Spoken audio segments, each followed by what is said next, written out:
जय श्री गणेश दोस्तों। कैसे हैं आप लोग। हमारी आज की कहानी है थप्पड़।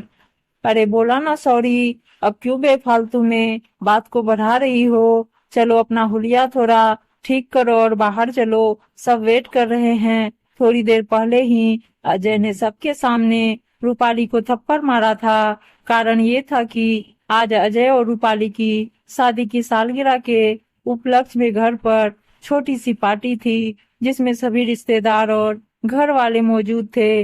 रूपाली ने अपनी ननद को चाय बनाने के लिए कह दिया था, जिससे वो भी पार्टी के लिए तैयार हो सके।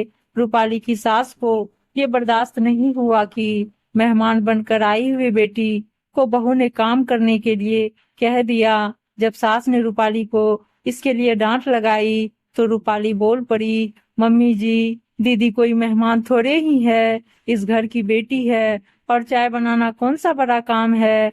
रूपाली के इतना कहने की देर थी कि सास ने चिल्ला चिल्ला कर सारा घर सर पर उठा लिया कि बहू मुझसे जुबान लड़ा रही है। इतना सुनते ही अजय ने बिना कुछ सोचे समझे सबके सामने रूपाली को जोरदार थप्पड़ जड़ दिया। रूपाली को थप्पड़ के दर्द से ज्यादा सबके सामने अपमानित होना ज्यादा चुभ रहा था। वो सुबकते हुए कमरे में भाग गई। सभी मेहमान आ चुके थे, लेकिन रूपाली अभी तक कमरे से बाहर नहीं आई तो सब रूपाली के बारे में पूछने लगे। सास ने इशारे से बेटे को बहू को बाहर लाने के लिए कहा, नहीं तो सबको क्या जवाब देते। अजय को भी लगने लगा कि अब यदि उसने रूपाली से माफी नहीं मांगी तो सबके सामने उसकी बेइज्जती हो जाएगी। यही सोचकर अजय रूपाली को मना रहा था, छोड़ो ना रूपाली, तुमने माँ और दीदी की बेइज्जती की, तब गुस्से में मेरा हाथ उठ गया, हिसाब बराबर हो गया। रूपाली का दिल भीतर ही भीतर रो रहा था। जिस खुशी वैवाहिक जीवन के 1 साल पूरे होने की खुशी में ये पार्टी रखी गई थी, उसमें उसकी खुशी और सम्मान कहाँ है। क्या सबके सामने इस तरह थप्पड़ मारने के बाद अकेले में सॉरी बोलने से हिसाब बराबर हो गया। रूपाली की मुट्ठी गुस्से और अपमान के कारण कस रही थी। उसका सारा शरीर कांप रहा था।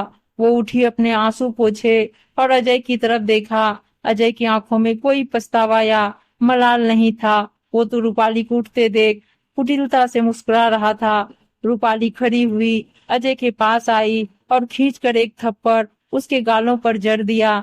अजय अवाक सा अपने गालों को सहलाते हुए गुस्से से रूपाली को देखने लगा तो रूपाली दूसरे ही पल सामान्य होते हुए बोली, ओह सॉरी अजय, पता नहीं कैसे हाथ उठ गया, सॉरी, अब चलो भी, सब बाहर वेट कर रहे होंगे। कहकर रूपाली मुस्कुराते हुए बाहर की ओर चल दी। अजय भी अपने गुस्से और अपमान को छिपाते हुए चेहरे पर झूठी मुस्कान लिए बाहर आने को मुड़ा। दरवाजे पर उसकी माँ और बहन खड़ी थी, जो कुछ भी ना देखने का नाटक कर रही थी। अजय चुपचाप कमरे से निकलकर रूपाली के पीछे चल दिया। रूपाली मन ही मन सोच रही थी, अब हुआ ना हिसाब बराबर। उम्मीद है दोस्तों कहानी अच्छी लगी होगी, और अच्छी अच्छी कहानियां सुनने के लिए चैनल को सब्सक्राइब और वीडियो को लाइक शेयर जरूर कर दीजिएगा। धन्यवाद दोस्तों।